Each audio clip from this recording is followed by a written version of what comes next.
बाबूजी की तरफ से सुंदर पुष्पहार 101 रुपया के आशीर्वाद।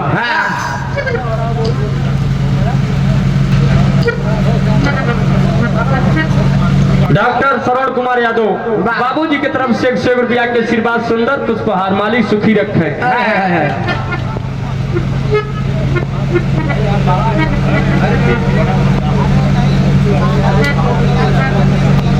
अच्छा, ये हमारे डॉक्टर साहब जी की तरफ से पुनः 101 रुपया के आशीर्वाद, मालिक सुखी रखे, सब बड़का भैया सुखी रहा भगवान।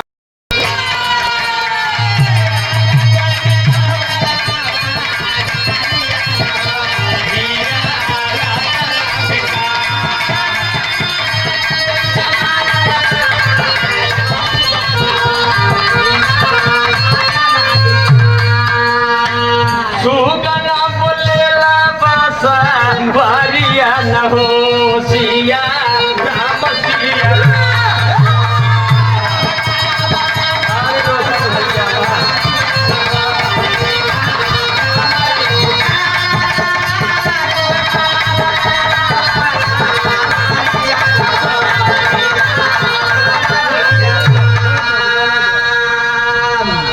चटनी आचार्य भैया डॉक्टर साहब की चटनी अगर भोजन करे समय मिल गया तो दाल चावल 4 कबर और खवावत है।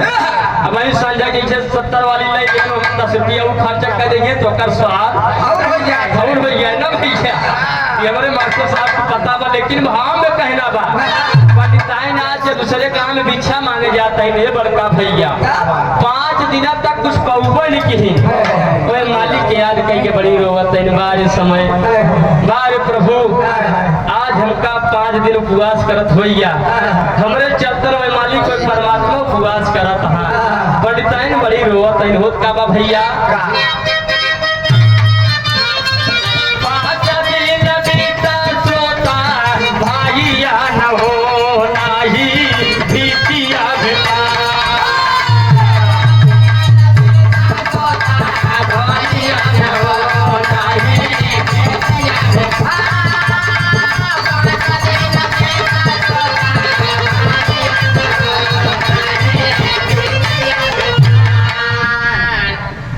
अरे डॉक्टर साहब तरफ डॉक्टर श्रवण कुमार यादव जी अल्ट्रासाउंड प्रतापगढ़ से कमला अल्ट्रासाउंड प्रधान जी की डॉक्टर साहब जी की तरफ से भगवान की तरफ से 101 रुपया के आशीर्वाद, मालिक सुखी रखे। ये लोग एक दिन करवा देंगे। हाँ भैया अभी 64 महीना चलता है। हाँ भैया लेकिन कहना क्या छठवें दिन 3 मुट्ठी जानवा के तार के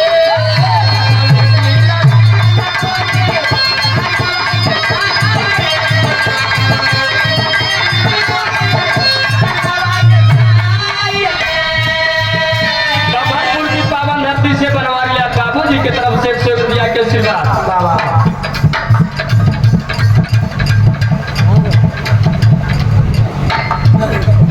मुन्ना गुप्ता जी कोटवा की पावन धरती से 101 रुपया के आशीर्वाद।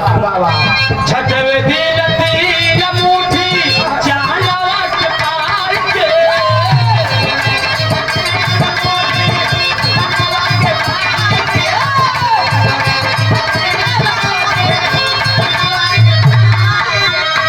चाल ब्रह्मारी आज माना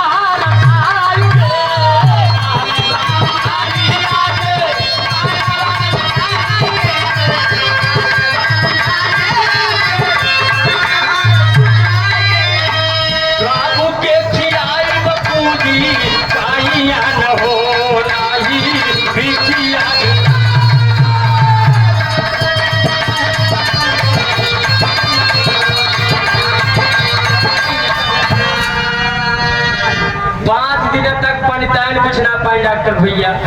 छठवें दिन पंडिताइन फिर मांगे गए मात्र 3 मुट्ठी चना। कई मुट्ठी चना? 3 मुट्ठी चना पाए पंडिताइन एकदम मगन हो गए। बारे प्रभु बारे मालिक कहा चलते ही गोकुल नगरी में अब एक बनाओ प्रभु के भोग लगाओ तब खाओ। पंडिताइन बड़का भैया हो मगन हो के अपने गोकुल नगरी में आवत ही जब गोकुल नगरी में आवत तही शाम हो गया पंडिता सोचिन जाए जब रात हो गया सुबह बनाऊ तो मालिक के भोग लगाऊ तब एका खाब ए भैया ओका चना कठियाई के रख दिन कुटिया में यारी रात हो गया पंडिता एकदम भैया 5 दिन से एकदम शरीर थकान बा जौने समय 4 पाई बजाई आराम करत है नींद लाग गहिरी और यारी देखा राती में घटना का घटत बा ढोलक वाले मास्टर साहब बड़ी बढ़िया बिजोर तर्ज बा कहना बा पतले कमरिया डोले और के जवनिया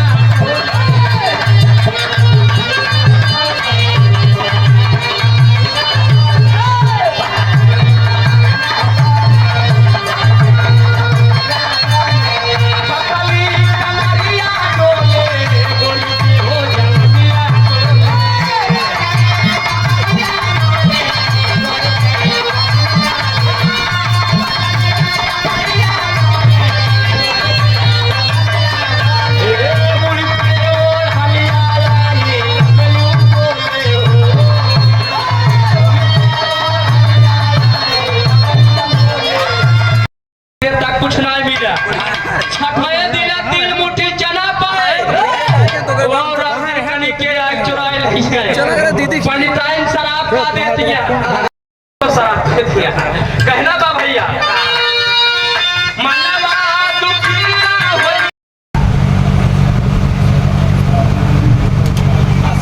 आशीष यादव इंजीनियर साहब इस भाव को समझते हुए 101 रुपया के आशीर्वाद गौर छू के पलगी बगौर करिए ये भैया पंडिताइन कहिन जा शराब देत ही जे वह चना के खाए वो दरिद्र हो जाए ओका कुछ न आते बाटे यारी पंडिताइन शराब दे दिन चोर लोग चना चोराई के विचार करत है तब ले कहन चला हुई कुटियों में रखे जाई चला जाओ कतो सुरक्षित ठोर ठान माल और लेके आई तब बंटवारा होए उहे चना लग जाए कुटिया में रखता हूँ कुटिया आके कह आगे कहना बा